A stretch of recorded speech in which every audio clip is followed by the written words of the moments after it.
वासुदेवाय।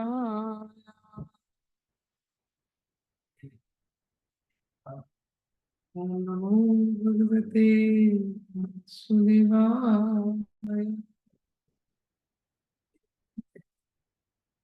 ओम नमो वासुदेवाय। नारायणं नमस्कृत्यं नरं चैव नरोत्तमं देवीं सरस्वतीं व्यासं ततो जयमुदीरये। नष्टप्रायेषु भद्रेषु नित्यं भागवत सेवया। उत्तमा श्लोके भक्ते भवति नैष्टिकी। कृष्णाय वासुदेवाय देवकी नंदनाय च नन्दगोपकुमाराय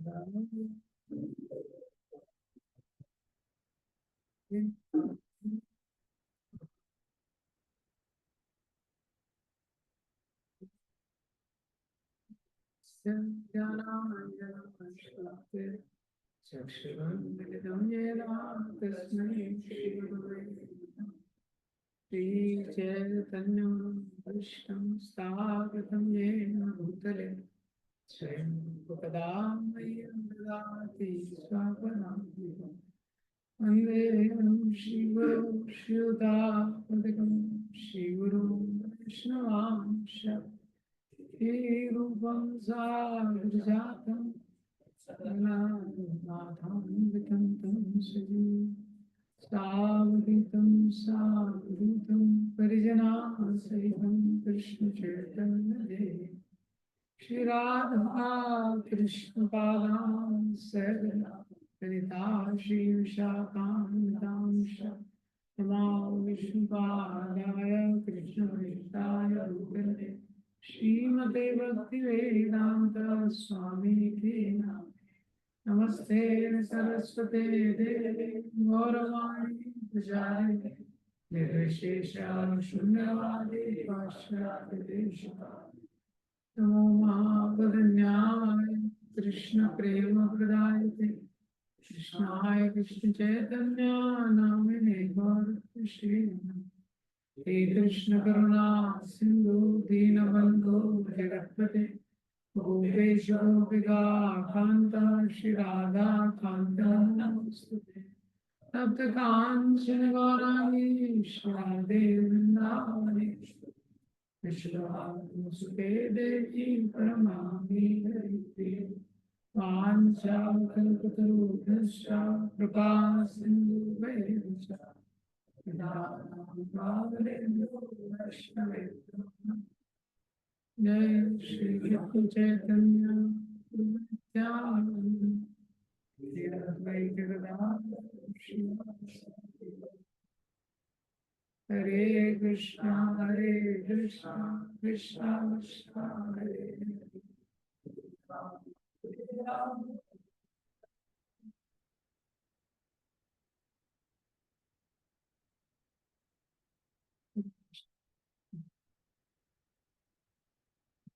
तो ये जो तीसरा अध्याय है इसमें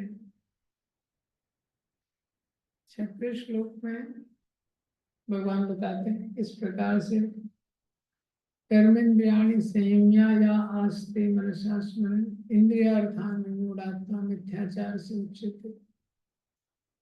कोई व्यक्ति है अगर उसने कर्म इंद्रियों को संयम में किया है लेकिन मन में स्मरण चल रहा है इसका इंद्रिय विषयों का, तो उसको मिथ्याचार बोला गया। तो ये जो श्लोक है इसमें कर्म संन्यास की बात हो रहा है मेनली। भक्ति भक्ति योग का अभी तक भगवान डिस्कशन नहीं कर रहे हैं। तो भगवान इसमें तुलना कर रहे हैं एक व्यक्ति जो कर्म के मार्ग में लगा हुआ है और दूसरा ज्ञान योगी, जो उसको छोड़ देता है, कर्म करना छोड़ देता है। कर्म करना छोड़ देता है लेकिन उसका हृदय पूरी तरह से शुद्ध नहीं हुआ, उसके बीच में कंपैरिजन।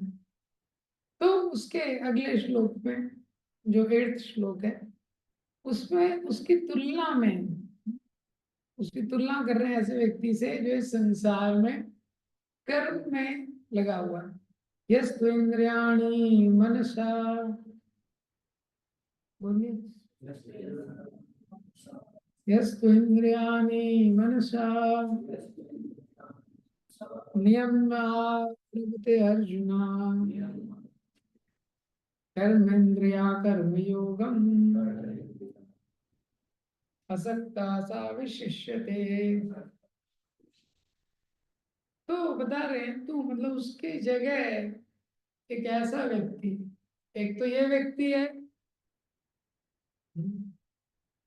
जो जिसने सारी क्रियाओं को छोड़ दिया है, ज्ञान योग के उसमें लगा के, लेकिन क्या है, उसका हृदय शुद्ध नहीं हुआ। तो हृदय शुद्ध नहीं हुआ है तो बाहरी रूप से कर्म को छोड़ दिया है, लेकिन मन में क्या है, स्मरण चल रहा है। बाहरी रूप से इंद्रिय के विषयों को छोड़ दिया है लेकिन मन में उसके स्मरण चल रहा है, इंद्रिय के विषयों का स्मरण चल रहा है। तो उसको प्रिटेंडर बोलते हैं, मिथ्याचारी बोलते हैं। तो उस पर हमने डिस्कशन किया था, क्या 4 लेवल इसको मिथ्याचारी बोलते हैं। उसकी तुलना में ऐसा व्यक्ति दूसरा, जो 8th श्लोक में बताया जा रहा है, यस्तु इंद्रियाणि मनसा नियम आरभते अर्जुन, इसकी तुलना में दूसरा व्यक्ति जो मन के द्वारा जो अपनी इंद्रियां है उनको नियंत्रण करने का प्रयास करता है, और उसके साथ साथ कर्म इंद्रिया कर्म योग, कर्म इंद्रियों को कर्म योग में लगा के रखता है। असक्ता सा विशिष्यते, असक्ता मीन्स बिना अटैच हुए, विशिष्यते वो सुपीरियर। तो समझ गए आप लोग तुलना। पहले वाले में व्यक्ति है उसने क्रिया को छोड़ दिया है लेकिन हृदय शुद्ध नहीं हुआ है, तो मन में स्मरण चल रहा है। उसकी तुलना में दूसरा व्यक्ति, ये क्या है, इंद्रियों को नियंत्रण करने का प्रयास कर रहा है मन के द्वारा, और कर्म इंद्रियों को उसने लगाया हुआ है सेवा में। तो ये क्या है, बेटर है। प्रभुपाद जी का ये इससे पहले वाला दोनों परपोर्ट बहुत स्पेशल है। तो प्रभुपाद जी ने इसमें लिखा है पहली लाइन में, instead of becoming a pseudo transcendentalist for the sake of wanton living, it is and it is better to remain in one's own business and execute the purpose of life, which is to get free from material bondage and enter into the kingdom. Prabhupada ji ने बताया कि show से अच्छा है कि व्यक्ति जिस स्थिति में है वो स्थिति में वो भक्ति करना शुरू करता है। ये श्लोक में बताया, जिस स्थिति में व्यक्ति है वो स्थिति में वो देखे कि किस प्रकार से भक्ति कर सकता है। क्या होता है कि कोई भी एक्सटर्नल जब चेंज होता है तो एक्सटर्नल चेंज के साथ बहुत सारा चीज साथ में आ जाता है। एक्सटर्नल चेंज, जब भी वो एक्सटर्नल चेंज से इंटरनल चेंज नहीं होता है। जैसे कोई व्यक्ति है, अभी वो तैयारी कर रहा था, कुछ एग्जाम की तैयारी कर रहा था, अब उसका सिविल सर्विस का एग्जाम एक्चुअल में निकल गया, तो वो जैसे ही निकल जाएगा तो फिर क्या डिफरेंस हो जाएगा, लोग उससे कैसे डीलिंग करते हैं, वो करते हैं, सब क्या है हो जाएगा। तो जैसे ही कुछ एक्सटर्नल चीज होती है तो अब उसका एग्जाम निकल गया तो फिर उस पर ज्यादा मान सम्मान देने लगेंगे, वो सब होने लगेगा। पर ये जरूरी नहीं है कि उसका एग्जाम निकल गया तो उसके हृदय में देशभक्ति बढ़ गई, जो इंटरनल चेंज ये। तो एक्सटर्नल चेंज से इंटरनल चेंज नहीं होता, ये यहाँ पे पॉइंट बताया जा रहा है। एक्सटर्नल चेंज कोई करता है उससे इंटरनल चेंज नहीं होता।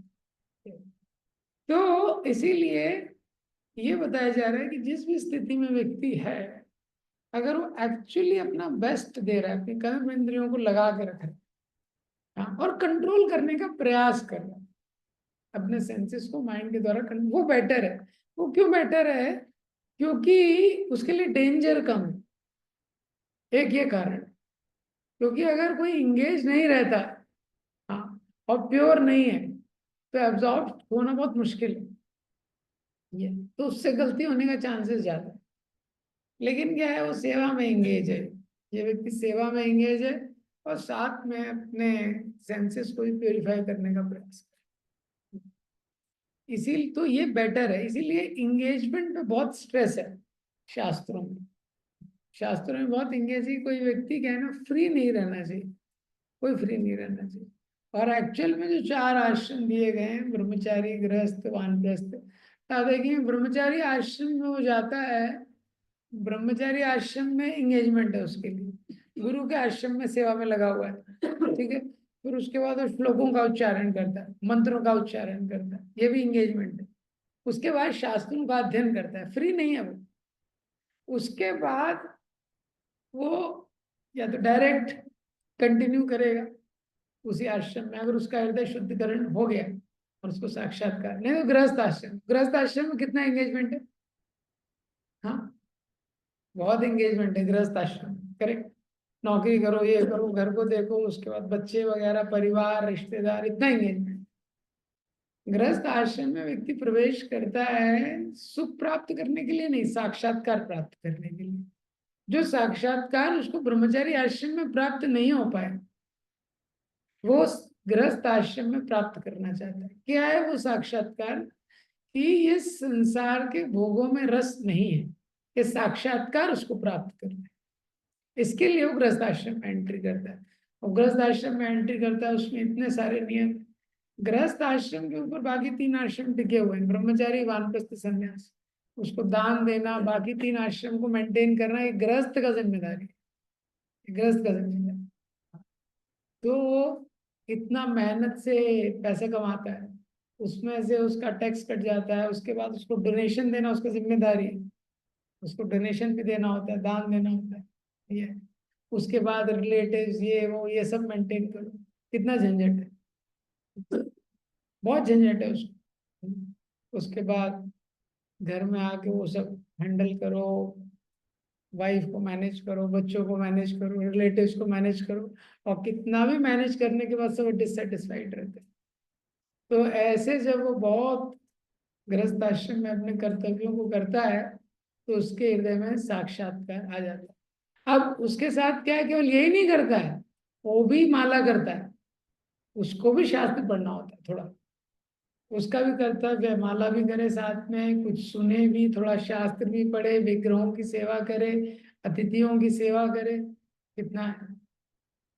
तो जब साधना भी करता है गृहस्थ आश्रम में, और साथ में अपने कर्तव्य में भी लगा रहता है, तब उसको जो संसार का ताप मिलता है, संसार से जो कष्ट मिलता है, उससे साक्षात्कार होता है।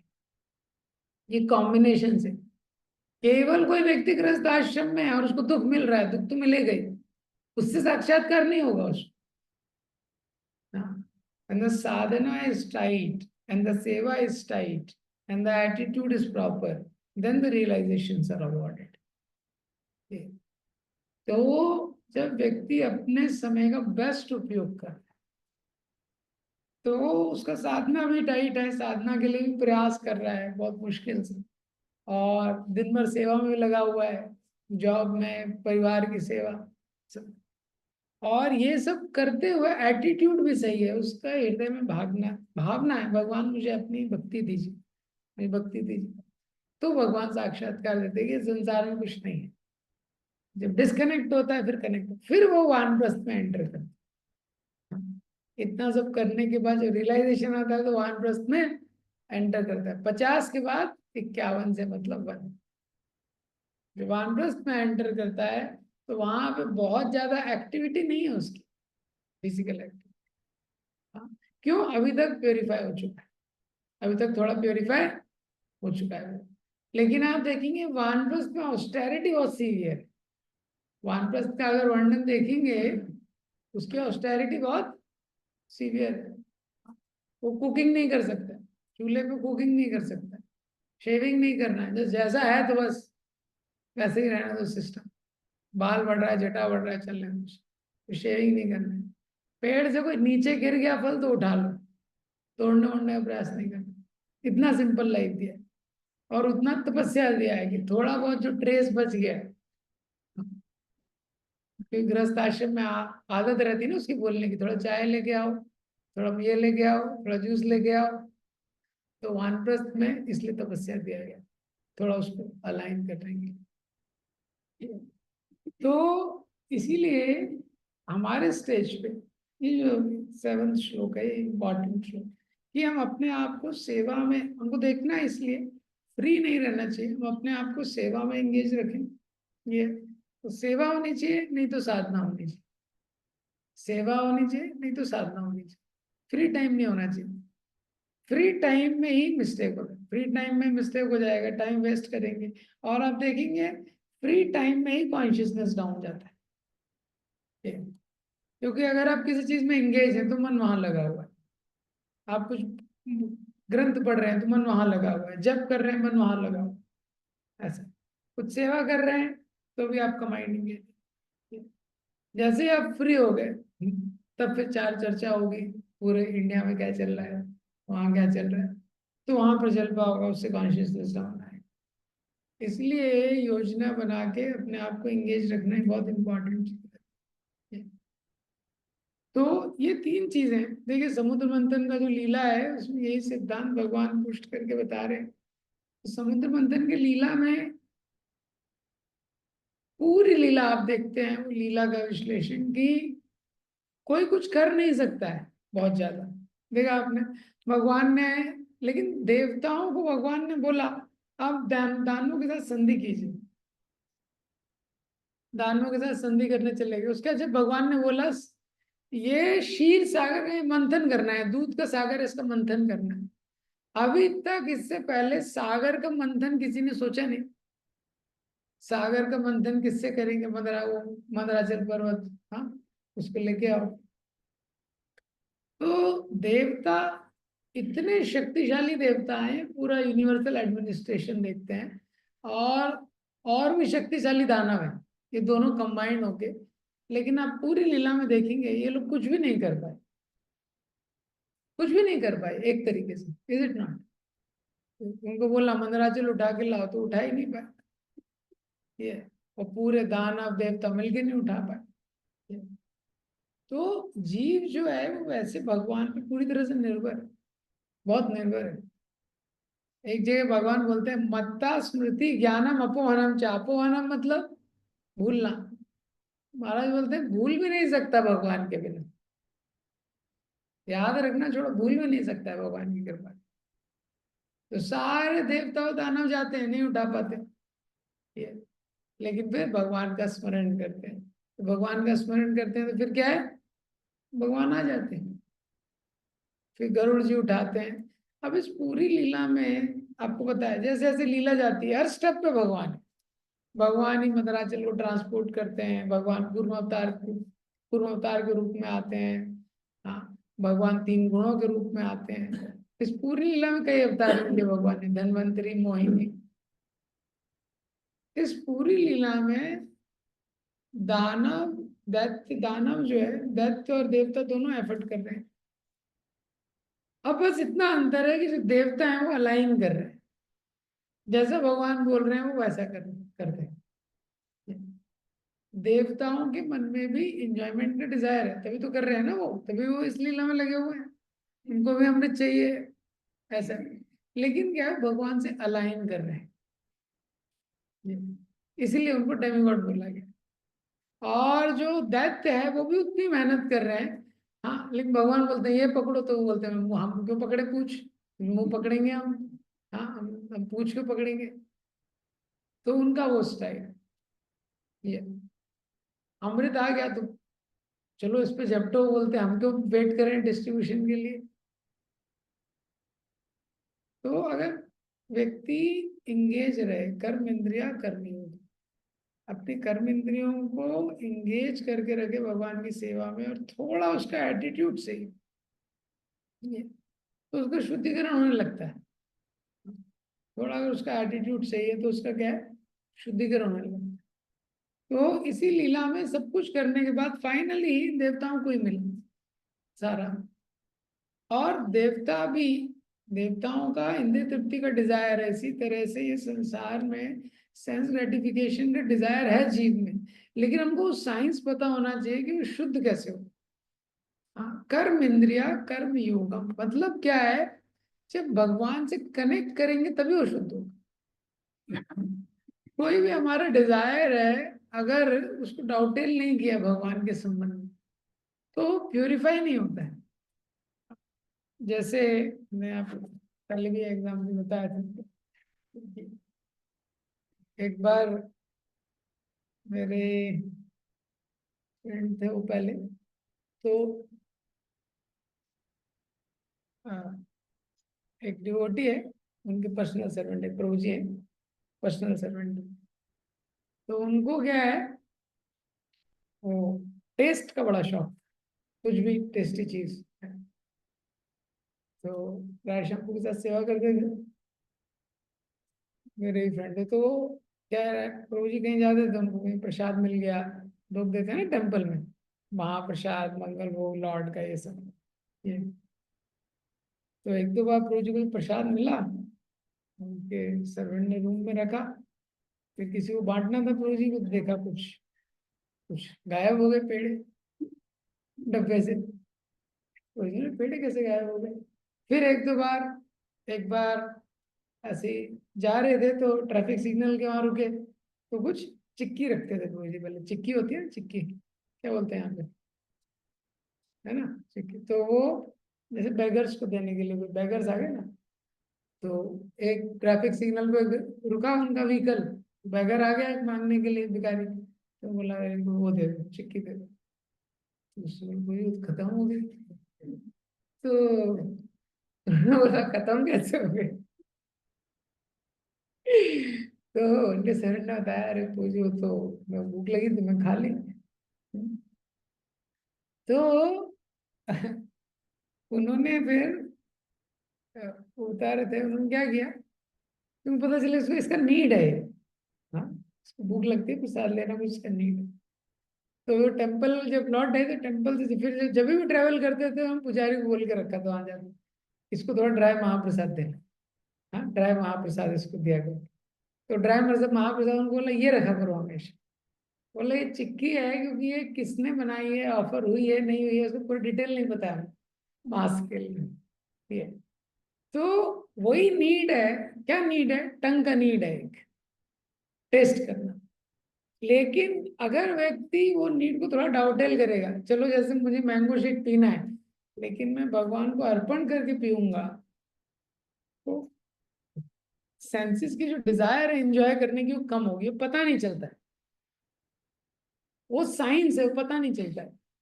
तो लेकिन क्या है, अगर कोई व्यक्ति उसको एंजॉय करने की डिजायर है, हाँ, तो कभी ये स्वीट शॉप से कुछ मिठाई खा रहा है, कभी कोई किसी लस्सी फेमस है तो वहां की लस्सी पी रहा है, कहीं का चाट फेमस है वहां का चाट खा रहा है, तो क्या है, वो ऑफर्ड नहीं है ना, उसको भोग नहीं लगा है।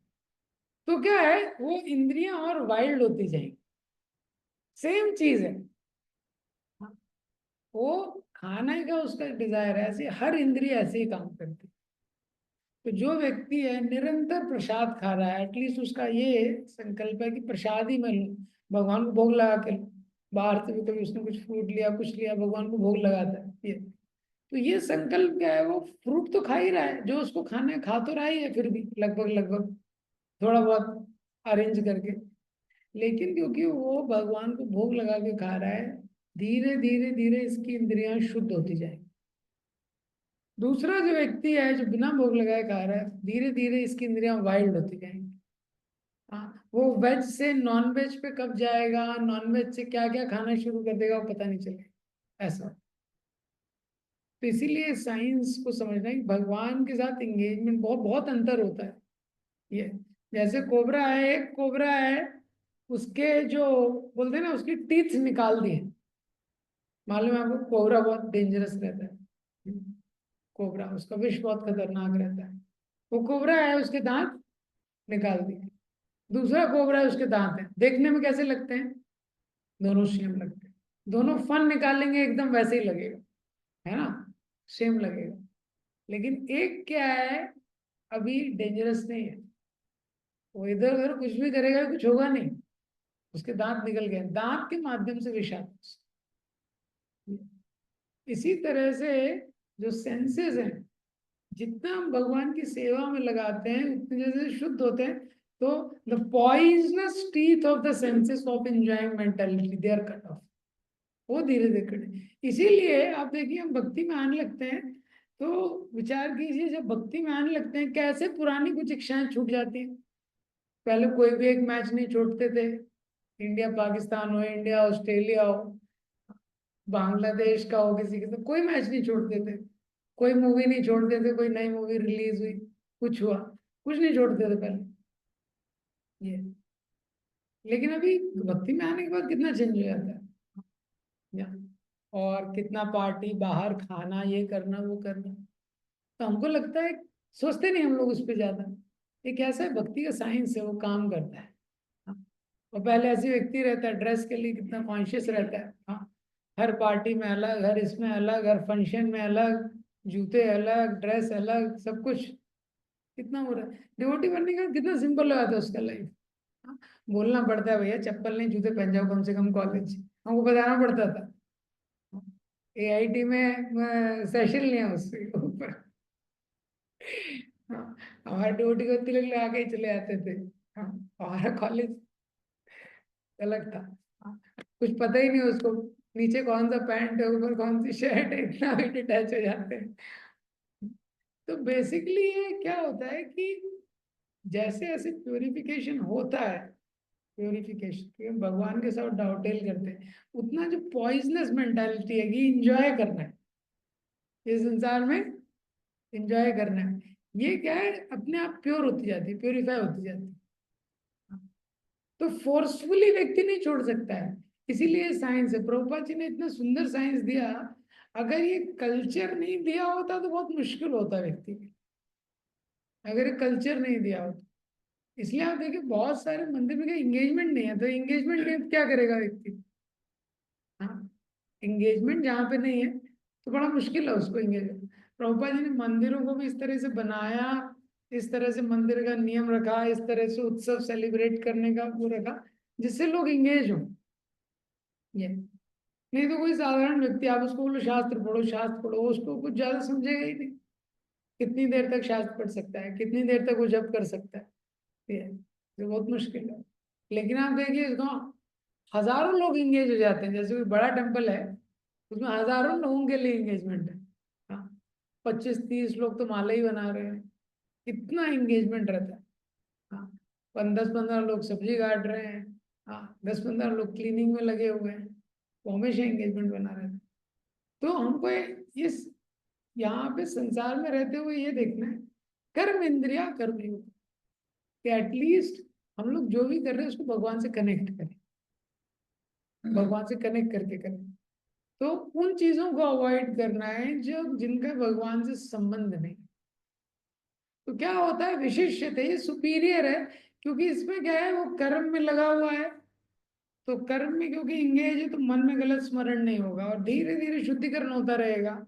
जैसे शुद्ध हो जाएगा, हाँ, तो फिर क्या है कि मन में भगवान का स्मरण भी आसान हो जाएगा। जब तक हृदय अशुद्ध रहता है तो भगवान का स्मरण मुश्किल होता है। इस चैतन्य महाप्रभु ने बोला, विषय अन्न कहले मलिन होए मलिन मन नहीं होए कृष्णेरा स्मरण। एक बार मन मलिन हो गया तो उससे क्या है, कृष्ण का स्मरण स्वाभाविक नहीं होता। तो इसीलिए मन को शुद्ध करना इंपॉर्टेंट है, केवल कर्म को त्यागना इंपॉर्टेंट नहीं है, जो पिछले श्लोक में बताया गया। ये देखना इंपॉर्टेंट है कि मन धीरे धीरे शुद्ध। तो इसीलिए जो भी कर्म, हम भक्ति का भी जो भी कर्म कर रहे हैं, हमारा उद्देश्य है कि क्या है, धीरे धीरे मन शुद्ध।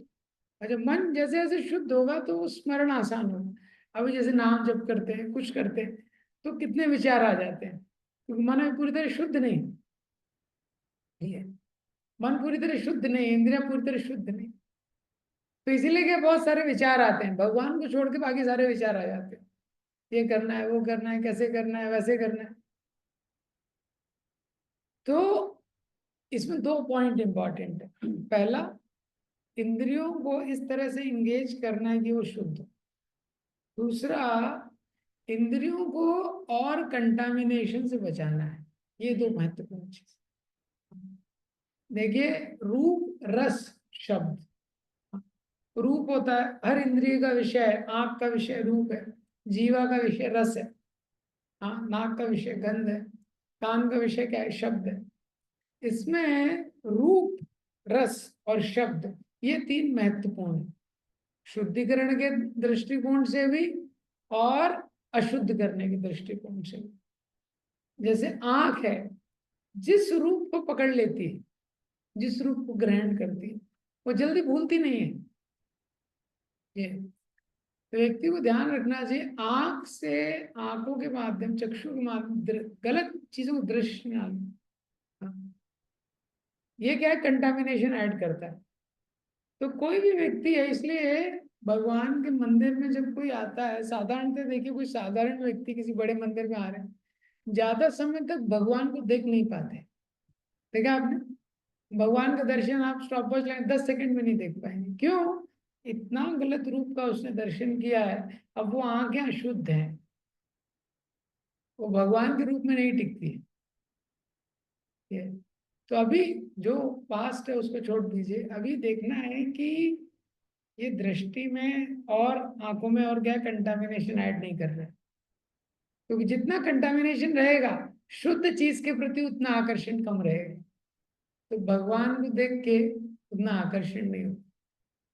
तो रूप का सिद्धांत, तो कंटामिनेशन ऐड नहीं करना है। अभी कुछ गलत वीडियो मत देखिए, गलत मिसयूज मत कीजिए।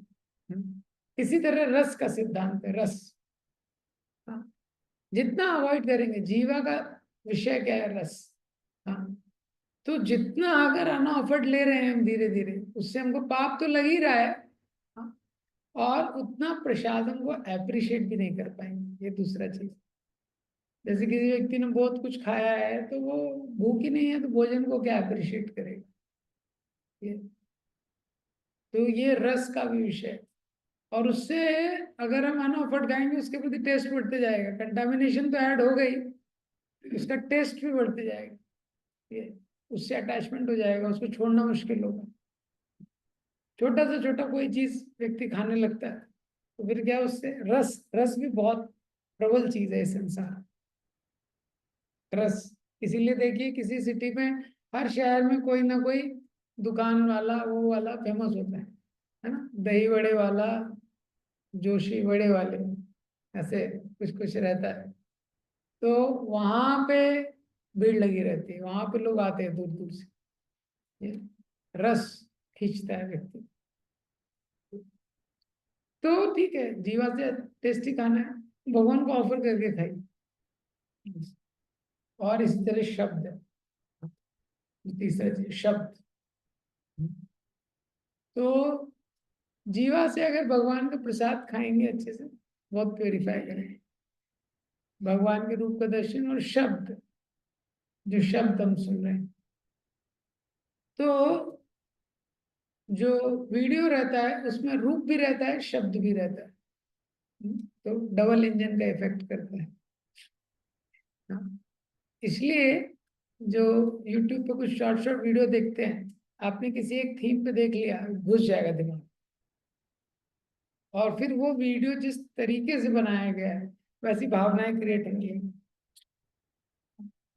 आपने कुछ अटैक का देख लिया, कश्मीर अटैक का देख लिया, किसी एक ने बनाया है, फिर उसमें 2-3 आपने कवर कर लिए, 3-4 तो कवर हो ही जाते हैं एक सेशन में। हाँ? फिर आपको देखिए उस तरह का ही थॉट बहुत आपका एनर्जी ले लेगा। ये किसी भी थीम पे आपने कुछ कन्वर्जन पे देख लिया, क्रिश्चियन का देख लिया, वैसी भावनाएं आपकी उसमें जागृत हो जाएगी। इसीलिए ये इम्पोर्टेंट है कि जो भक्ति के अनुकूल हो, हाँ, कोई चीज। इसीलिए सोशल मीडिया का बहुत प्रोमिनेंट इफेक्ट हो जाता है कॉन्शियसनेस को डिस्टर्ब करने में, डिस्टर्ब करने में। ऑर्गेनाइज तो कमी होती है, डिस्टर्ब ज्यादा होती है, क्योंकि रूप भी है, शब्द भी है। ये है। तो उसको एक डायरेक्शन में, तो इसी ये श्लोक में भगवान ने बोला है, बाय फायर बहुत सुपीरियर है, विशिष्ट। कर्म को त्यागने से अच्छा है कर्म को भगवान की सेवा में लगाओ, भगवान से कनेक्शन में लगाओ, क्योंकि त्यागना स्वभाव है नहीं, त्याग दोगे एक्सटर्नली इंटरनली सोचते रहो। ये इसलिए प्री मैच्योर रिनंसिएशन में दोष हो जाता है। प्री मैच्योर अगर कोई फ्री हो गया, ये फ्रीडम उसके लिए है जो अपना टाइम यूटिलाइज कर सकता है। टाइम यूटिलाइज नहीं कर पा रहा तो फ्री होगा तो प्रॉब्लम होगा। इसलिए कहीं स्कूल रहता है, कुछ रहता है, वो लोग कुछ ना कुछ लगा के रखते हैं। हाँ, कोचिंग भी है, कुछ है, बच्चों को बुलाया, हाँ, कहीं टीचर चला गया तो कुछ पेपर दे देते हैं, चलो पेपर सॉल्व। क्योंकि माइंड प्योर नहीं है जितना, उतना उसको एंगेज करना क्या मुश्किल से। तीसरा पॉइंट इसमें यह भी है कि इसलिए हमको अपने आप को धीरे धीरे ऐसे ट्रेन करना चाहिए कि धीरे धीरे एक self discipline life, self discipline, self discipline का एक इम्पॉर्टेंट कॉन्सेप्ट क्या है कि जब भी जीवन में कुछ भी हम लोग कर रहे हैं, ये तो कहीं पे भी रहते हैं, समाज में रहते हैं, कोई मैरिड है तो फैमिली के साथ रह रहा है, तो कोई स्टूडेंट भी स्टडी कर रहा है तो हॉस्टल में बहुत सारे लोगों के साथ रह रहा है, और डिवोटीज भी कहीं हैं तो मंदिर में रहेंगे, वॉइस में कहीं पे भी साथ में रहेंगे। तो उसमें ये चीज इंपॉर्टेंट है, सेल्फ डिसिप्लिन का मतलब कि मैं अपने आप को डिसिप्लिन, बाकियों को छोड़ो, मैं एक पॉजिटिव लाइफस्टाइल मुझे जीना है। दो चीज होती है, एक तो इन्वायरमेंट का इफेक्ट होता है, उस पर अभी डिस्कस नहीं कर रहा। दूसरा पॉइंट ही बता रहा हूँ, सेल्फ डिसिप्लिन मतलब जैसे अगर कोई हॉस्टल में है, वो बोले प्रभु जी मेरे तो सब फ्रेंड है, सबके सब नॉन डिवोटी, कोई डिवोटी नहीं, कोई भक्ति नहीं करता है, एक तो कोई 10 बजे उठता है, कोई 2 बजे सो रहा है, ये मूवी देख रहे हैं। तो इस पे तो बहुत ज्यादा सेल्फ डिसिप्लिन का मतलब है अपने रोल को अच्छे से करें, अपने रोल। जैसे कोई हस्बैंड वाइफ फैमिली वाले हैं, तो हस्बैंड को वाइफ से कंप्लेन है, वाइफ को हस्बैंड से कंप्लेन है, ये तो करते नहीं अच्छे से, वाइफ हस्बैंड बोलता है कि ये रिस्पॉन्सिबल नहीं है। सेल्फ डिसिप्लिन मतलब आप अपने रोल पे वर्क कीजिए। आप अपने रोल पे वर्क करेंगे तो क्या है, देखिए, दूसरा व्यक्ति इंप्रूव होगा कि नहीं पता नहीं, लेकिन आपका ग्रोथ होगा। दूसरा व्यक्ति इंप्रूव होगा, जैसे आप प्रीचिंग कर रहे हैं, हाँ, 7-8 बच्चे हैं, हाँ, उसमें से 3 कोई सुन रहा है, कोई नहीं सुन रहा है, कोई फॉलो कर रहा है, कोई नहीं कर रहा है, कोई साधना कर रहा है, साधना कार्ड भर रहा है, कोई नहीं भर रहा है।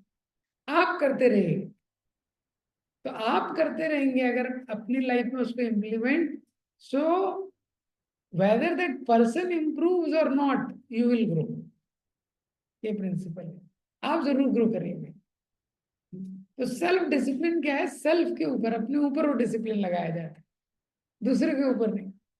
ये तो कहीं पे भी है आप, कोई सेवा है, किसी क्लीननेस का एरिया है पर वो भी नहीं कर रहा है, ये भी आप करते रहिए, आपका जो है आप करते रहिए। हाँ, तो पूरा सपोज पूरा जगह साफ है कि नहीं, लेकिन आपने अपना किया तो आपका साफ रहे। तो ये प्रिंसिपल से क्या होता है कि हम ग्रो करते रहते हैं, ग्रो करते रहते हैं थोड़ा, ये। और जो एक रेगुलर प्लानिंग है वो बहुत इंपॉर्टेंट है। शास्त्रों में भी वैदिक सिद्धांत, वैदिक समाज में क्या दिनचर्या बोलते थे, तो लोगों का ऐसा फिक्स रहता था, वो एकदम फिक्स रहता। पहले के समय में ऐसा नहीं। आज के समय में क्या है कि परिवर्तन बहुत ज्यादा है, बहुत सारी चीजें हैं, बहुत सारा लोग ट्रैवल करते हैं, ये करते हैं, वो करते हैं, इसीलिए प्लानिंग करना सीखना भी एक बहुत इम्पोर्टेंट। कर्म इंद्रिया कर्म योग, तो वो नहीं करेंगे तो इंद्रियों को लगाना बहुत मुश्किल हो जाएगा व्यक्ति। ये कैसा होता है, जैसे ही मन का स्वभाव ऐसा है कि अगर आपने उसको निर्देशन में नहीं रखा, ये फिर ये फिर ये, जैसे ही आप उसको छोड़ेंगे वो फ्री राइड पे चला जाता है, घूमने चला जाता है। तो ये फिर अपने आप कुछ योजना बनाएगा, पास्ट में जाएगा, फ्यूचर में जाएगा, ये माइंड का स्वभाव। तो ये जो अ, इस परपोर्ट में लास्ट में देखिए क्या लिखा है। इसी को एक्सप्लेन किया तो बहुत छोटा है, परपोर्ट भी सुंदर परपोर्ट है, पढ़ सकते हैं। A sincere person who follows this method is far better situated than the false pretender who adopts show wattle spiritualism to cheat the innocent public.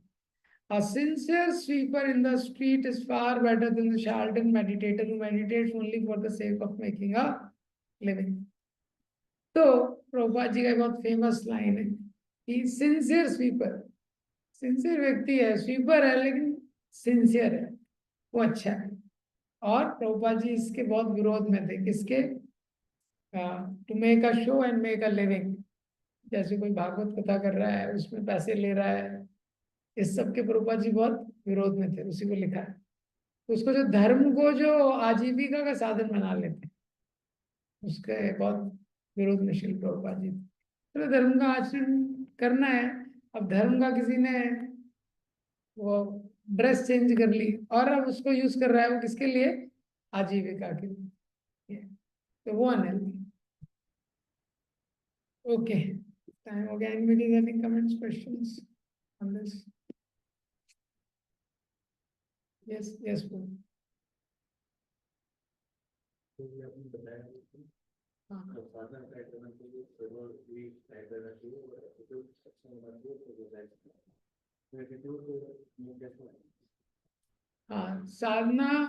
रहना चाहिए, सेवा टाइट रहना चाहिए और एटीट्यूड अच्छा रहना चाहिए, तो रियलाइजेशन आएगा। इसका मतलब क्या है कि पहला तो फ्री टाइम नहीं रहना चाहिए, पहला चीज।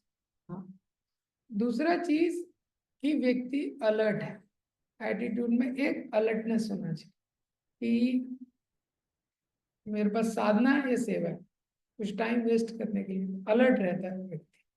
ये साधना में भी प्रयास करके साधना करना पड़ता है, सेवा भी इतनी सारी है। तो जब ऐसे वो प्रयास करता है और एटीट्यूड उसका रिसीविंग मोड में रहता है, रिसीविंग मोड में उसका एटीट्यूड रहता है कि मुझे जरूरत है, मुझे भगवान की कृपा की आवश्यकता है, ये रिसीविंग मोड में रहता है, ग्रेटफुल रहता है कि भगवान की सेवा करने का अपॉर्चुनिटी मुझे मिल रहा है।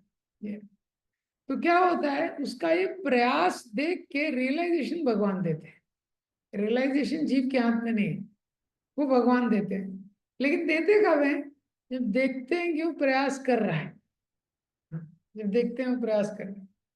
हमारा उदाहरण देखते हैं, जैसे क्या होता है कि जब हर जगह प्रभुपाद जी लिखते हैं, जैसे चैंटिंग के ऊपर बहुत सारा चीज बताते हैं, तो प्रभुपाद जी बोलते हैं voluntary endeavour is the only qualification to chant Hare Krishna.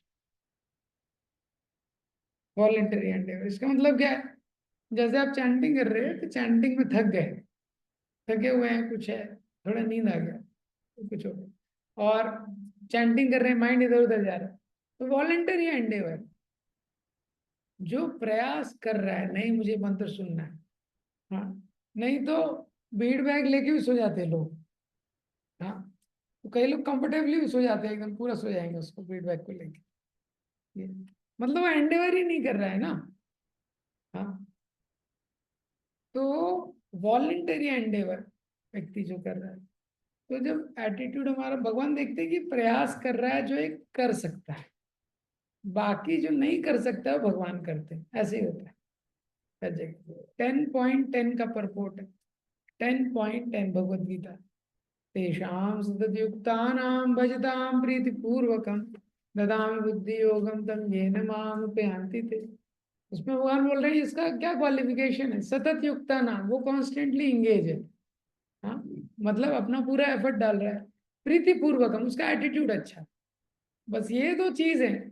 उस परपोर्ट में प्रभुपाद जी बोलते हैं, अगर ये व्यक्ति स्क्रिप्चर नहीं पढ़ पाता, अगर ये स्क्रिप्चर पढ़ता भी है उसको समझ में नहीं आता, अगर ये व्यक्ति इवन किसी ऑर्गेनाइजेशन से भी कनेक्टेड नहीं है, पर क्या है, बहुत सिंसियर है और एफर्ट डाल रहा है, भगवान ने आई गाइड है, ये न माम उपयांति थी, मैं उसको गाइड करता हूँ मेरे तक कैसे आना है, ऐसा। तो जैसे यशोदा जी ने परिश्रम किया, भगवान बन गए। यशोदा जी ने परिश्रम किया तो भगवान बन गए। देखा, दृष्टवा परिश्रम कृष्णा कृपया सीत स्वबंधने। मैंने देखा मैया इतना परिश्रम कर रही है, पसीना आ गया इसको सुबह से शाम, तो अपनी कृपा के द्वारा स्वयं भी बन गए। ऐसे भगवान हमको रियलाइजेशन। ठीक है, यस, क्या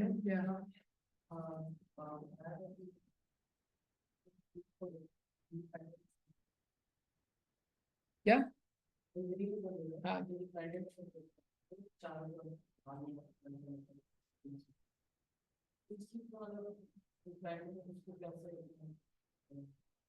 इसीलिए इंद्रियों के बारे में, इंद्रियों की जो तुलना है, उन्हीं की तुलना वैसे सांप से की गई है।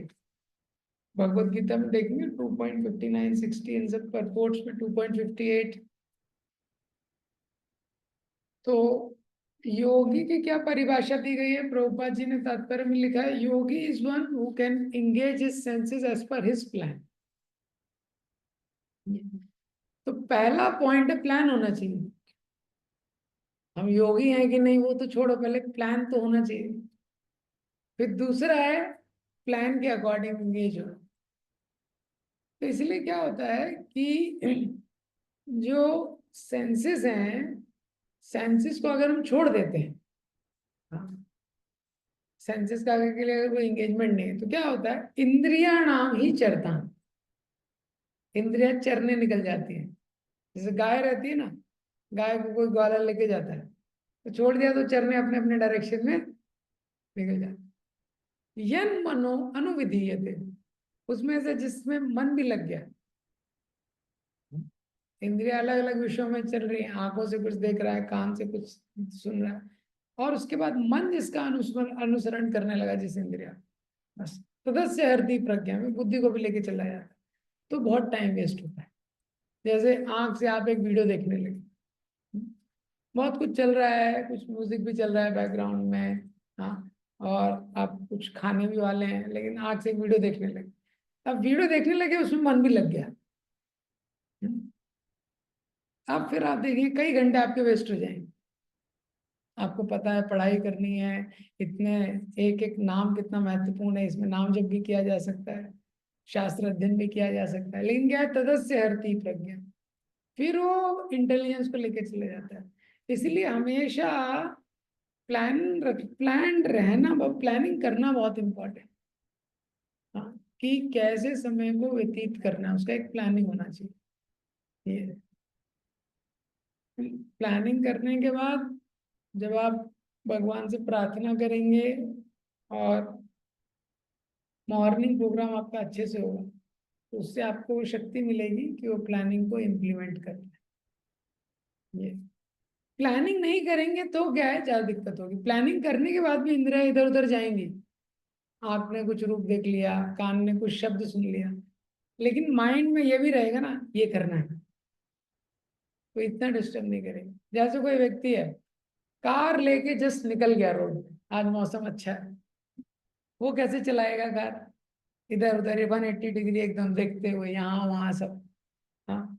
दूसरा व्यक्ति है, हाँ, 45 मिनट बाद उसकी ट्रेन है, हाँ, और रास्ते का डिस्टेंस है, हाँ, 55 मिनट, 55 मिनट दिखा रहा है गूगल में, जी, गूगल मैप में 55 मिनट में पहुंचेंगे, 45 मिनट पहले निकल रहा है, ये कैसे चलाएगा? एकदम ध्यान से, हाँ।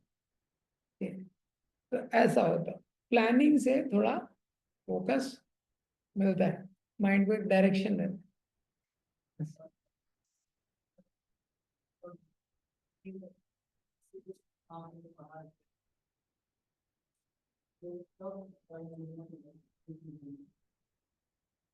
हाँ, तो कुछ इसीलिए आपके पास एक ओवरऑल प्लान रहना चाहिए, और साथ में ऑल्टरनेटिव प्लान भी रहना चाहिए, कि बाहर आप किसी काम के लिए गए, उसमें टाइम लग रहा है, आप डॉक्टर के पास गए, 1 घंटे बैठे हुए हैं, तो ऑल्टरनेटिव आपका प्लान रहना चाहिए। स्पिरिचुअल असाइनमेंट बोलते हैं, हाँ, ट्रांजिशन टाइम को, ट्रांजिशन टाइम भक्ति तीर्थ महाराज बोले थे गिफ्ट टाइम, स्पिरिचुअल असाइनमेंट हमारे पास होने चाहिए, कि भगवत गीता के 3 चैप्टर रिसाइट करने हैं, या भागवतम का कुछ श्लोक पढ़ना है, ये, तो अगर आपके पास स्पिरिचुअल असाइनमेंट आपने प्लान करके रखा है, इस महीने में ये 2 वैष्णव सॉन्ग याद करने हैं, तो उस टाइम पे यूज कर सकते हैं ऐसा। ठीक है। ओके, शील एंड शील प्रभुपाद।